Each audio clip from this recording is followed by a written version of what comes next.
Technique easy এডুকেশনের পক্ষ থেকে তোমাদের জন্য রইল অনেক অনেক শুভকামনা।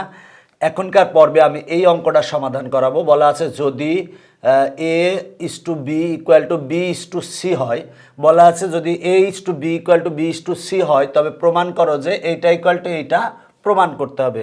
দেখো অঙ্কটা অনেক সহজ একটা অঙ্ক। তো যেটা দেওয়া আছে আমরা সেটা লিখছি। দেওয়া আছে A is to B equal to B is to C.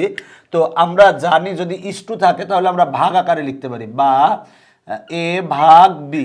দেখো যেহেতু ইস্টু আছে বা অনুপাত আছে তাহলে লিখতে পারি এ ভাগ বি ইকুয়াল টু এটারে লিখতে পারি বি ভাগ সি। এখন আমরা যে ব্যাপারটা সেটা হলো যে আর গুণন করব। যদি আর গুণন করি বি আর বি গুণ করলে হয় বি স্কোয়ার, তার মানে বি স্কোয়ার লিখলাম ইকুয়াল টু এ আর সি গুণ করলে হয় এসি। তার মানে আমার A is to B equal to B is to C এটা দেওয়া ছিল। এই সম্পর্ক থেকে আমরা পেলাম B square equal to AC. এখন আমার প্রমাণ করতে হবে এইটা ইকুয়াল টু এইটা। তাহলে আমরা লিখতে পারি বাম পক্ষ। দেখো যে ব্যাপারটা বাম পক্ষে যেটা আছে আমরা সেটা লিখছি। সেটা হলো যে A plus B by B plus C টোটালটার পুরো হোল স্কোয়ার আছে। যেহেতু টোটালটার পুরো হোল স্কোয়ার আছে সুতরাং আমরা স্কোয়ারটা পাওয়ারটা আমরা লবে দিতে পারি আবার হরেও দিতে পারি। তাহলে আমরা পাওয়ারটা লবে এবং হরে দিব। তার মানে লিখতে পারি A plus B whole square ভাগ লিখতে পারি B plus C whole square. আমরা পাওয়ারটা লবে দিয়েছি আবার পাওয়ারটা আমরা হরে দিয়েছি। এখন দেখো আমরা যে ব্যাপারটা আমরা সম্পর্ক জানি B square equal to AC. এই সম্পর্কটা আমরা ব্যবহার করব B square equal to AC. সুতরাং যে ব্যাপারটা সেটা হলো যে আমরা এখানে এই এ প্লাস বি হোল স্কোয়ারের সূত্র বানাবো, সূত্র লিখবো। কেন এ প্লাস বি হোল স্কোয়ারের সূত্র লিখবো? কারণ এখানে বি আছে। যদি হোল স্কোয়ারের সূত্র আমরা বসাই সেক্ষেত্রে আমরা বি স্কোয়ার পাবো। তাহলে বি স্কোয়ার ইকুয়ালটা আমরা এসি বসাতে পারবো। এই জন্য আমরা এ প্লাস বি হোল স্কোয়ারের সূত্র লিখবো। এ প্লাস বি হোল স্কোয়ারের সূত্র হচ্ছে এ square plus two a b plus B square. আর ভাগ দেখো বি প্লাস সি হোল স্কোয়ারের সূত্র লিখবো। বি প্লাস সি হোল স্কোয়ারের সূত্র হবে B square plus two B C plus C square. এখন দেখো যে ব্যাপারটা সেটা হলো আমরা বি স্কোয়ার সমান এসি লিখবো। দেখো আমার যেটা দেওয়া আছে হচ্ছে a is to B equal to B is to c. এইখান থেকে আমরা পেয়েছি b square equal to AC. এখন আমরা এই b square equal to a c লিখবো এবং এই b square equal to a c লিখবো। তাহলে আমরা লিখি a square plus two a b plus B square. এই বি স্কোয়ার ইকুয়াল টু আমরা এসি লিখবো। B square equal to a c লিখলাম। এই বি স্কোয়ার সমান আমরা এসি লিখবো। B square equal to a c আর plus two B C plus C square. দেখো এই লাইন থেকে এই লাইন আমার পরিবর্তন, যে বি স্কোয়ার ইকুয়াল টু আমরা এসি লিখেছি আর b square equal to a c লিখেছি। লিখে দেবো যেহেতু b square equal to a c, আমরা পাশে সাইড নোট দিয়ে দিলাম যে এই বি স্কোয়ার ইকুয়াল টু আমরা এসি লিখছি, b square equal to a c লিখছি। এখন দেখো যে ব্যাপারটা এখানে আমার কমন আসে কি? আমার কমন আসে হচ্ছে এ, লবে কমন আসে এ আর হরে কমন আসে সি।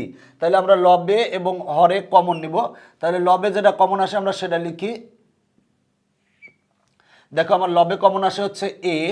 যদি এ কমন নিই, দেখো এ স্কোয়ার থেকে এ কমন নিয়েছি, তাহলে এ স্কোয়ার কমন নেওয়ার অপর নাম ভাগ করা। তাহলে এ স্কোয়ার ভাগ এ সমান হয় হচ্ছে এ প্লাস এখান থেকে এ কমন নিলে হয় টু বি প্লাস এসি ভাগ এ, তাহলে এ কাটা থাকে হচ্ছে সি।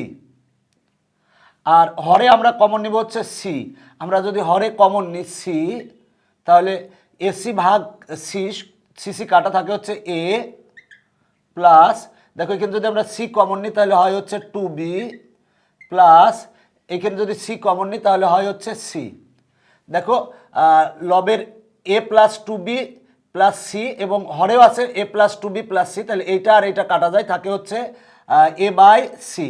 তার মানে দেখো যে ব্যাপারটা আমরা বাম পক্ষে B square equal to AC বসিয়ে ক্যালকুলেশন করে এ বাই সি পেয়েছি। এখন আমরা লিখবো ডান পক্ষ সমান, দেখো ডান পক্ষে আছে A square plus B square ভাগ B square plus C square. আমরা এখানেও বি স্কোয়ার ইকুয়াল টু আমরা এসি লিখবো। তাহলে B square equal to AC লিখি।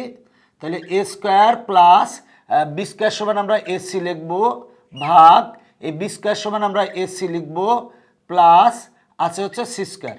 দেখো এই বি স্কোয়ার সমান আমরা এসি লিখেছি, এই বি স্কোয়ার সমান এসি লিখেছি কারণ আমরা জানি B square equal to AC.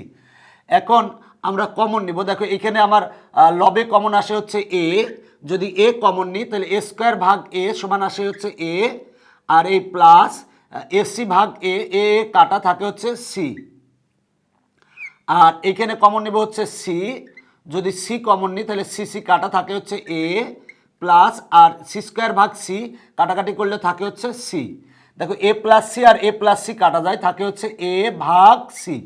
দেখো আমরা বামপক্ষকে ক্যালকুলেশন করে এ ভাগ সি পেয়েছি এবং ডান পক্ষকে ক্যালকুলেশন করে এ ভাগ সি পেয়েছি। তাহলে লিখবো অতএব বামপক্ষ সমান ডান পক্ষ প্রমাণিত।